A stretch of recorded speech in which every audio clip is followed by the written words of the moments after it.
Bumi ni memang pelik. Kadang-kadang alam boleh hasilkan tempat yang buat kita terfikir, ni betul-betul wujud ke? Atau planet lain? Tapi semua ni real, bukan CGI, bukan Photoshop. Jom kita tengok 7 tempat yang nampak macam dari planet lain, tapi semuanya betul-betul ada kat bumi ni. Nombor 1, Salar de Uyuni, Bolivia. Bayangkan kau berdiri di atas cermin gergasi sejauh mata memandang. Salar de Uyuni ni padang garam terbesar di dunia. Bila musim hujan, air nipis yang bertakung atasnya buat seluruh kawasan yang berubah jadi refleksi langit. Langit, awan, matahari, semua bersatu dengan tanah. Rasa macam terapung atas awan, padahal masih berpijak di bumi. Nombor 2, Pamukkale, Turki. Dikenali sebagai Cotton Castle, tempat ini dipenuhi kolam bertingkap warna putih bersinar. Batu kapurnya terbentuk daripada air panas yang mengalir selama ribuan tahun. Warna putih dia bukan salji, tapi mineral kalsium.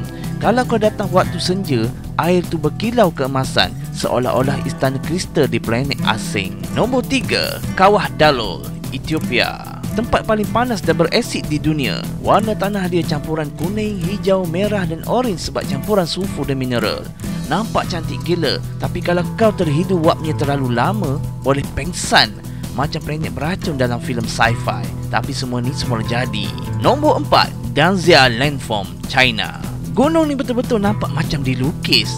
Warna-warni pelangi tu datang daripada lapisan batu pasir yang terhakis perlahan-lahan selama berjuta tahun. Bila matahari terbenam, seluruh bukit menyala macam pelangi beku. Nombor 5, Wadi Rum, Jordan. Dikenali sebagai The Valley of the Moon. Permukaan batu merahnya buat tempat ni nampak macam marih sebenar. Sebab tu banyak filem Hollywood ambil lokasi ni untuk rakaman planet asing, termasuk The Martian. Senja di Wadi Rum memang tak ada duanya. Nombor 6, Socotra Island, Yaman. Pokok kat sini tak macam pokok biasa. Ada yang macam otak gergasi. Ini pokok Dragon Block Tree. Bila batangnya luka, ia keluarkan getah merah macam darah naga. Pulau ni dipanggil planet alien sebab 30% tumbuhannya tak wujud di mana-mana tempat lain di dunia.